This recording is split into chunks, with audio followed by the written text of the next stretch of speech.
The book of Dani'el, Daniel, chapter 7.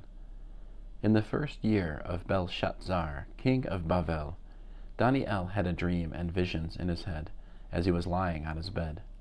He wrote the dream down, and this is his account. I had a vision at night. I saw there before me the four winds of the sky breaking out over the great sea. The four huge animals came up out of the sea, each different from the others. The first was like a lion, but it had eagle's wings. As I watched, its wings were plucked off, and it was lifted off the earth and made to stand on 2 feet like a man, and a human heart was given to it. Then there was another animal, a second one, like a bear. It raised itself up on one side, and it had 3 ribs in its mouth between its teeth. It was told, "Get up and gorge yourself with flesh." After this I looked, and there was another one, like a leopard with 4 birds' wings on its sides. The animal also had 4 heads, and it was given power to rule. After this I looked in the night visions, and there before me was a 4th animal, dreadful, horrible, extremely strong, and with great iron teeth. It devoured, crushed, and stamped its feet on what was left. It was different from all the animals that had gone before it, and it had 10 horns. While I was considering the horns, another horn sprang up among them, a little one, before which 3 of the first horns were plucked up by the roots. In this horn were eyes like human eyes, and a mouth speaking arrogantly. As I watched, thrones were set in place, and the Ancient One took his seat. His clothing was white as snow, the hair on his head was like pure wool. His throne was fiery flames, with wheels of burning fire. A stream of fire flowed from his presence. Thousands and thousands ministered to him. Millions and millions stood before him.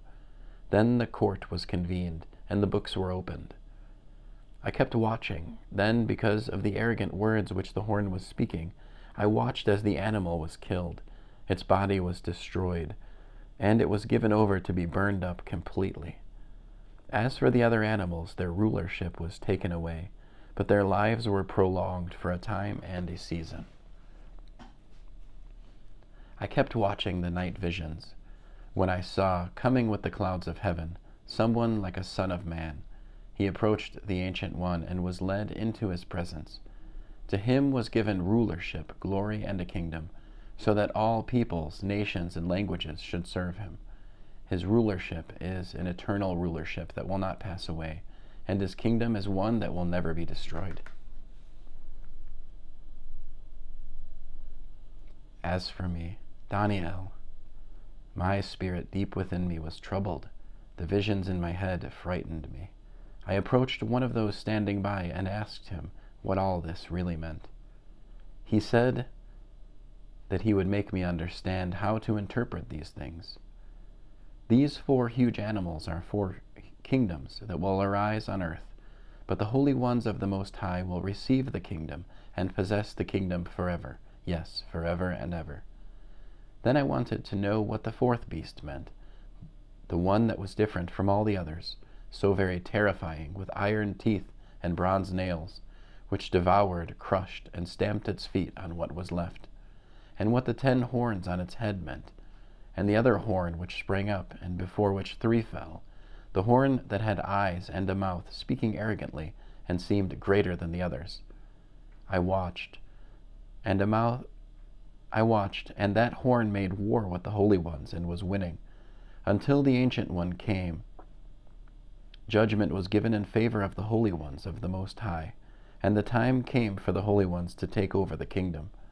This is what he said: the 4th animal will be a 4th kingdom on earth. It will be different from the other kingdoms. It will devour the whole earth, trample it down, and crush it.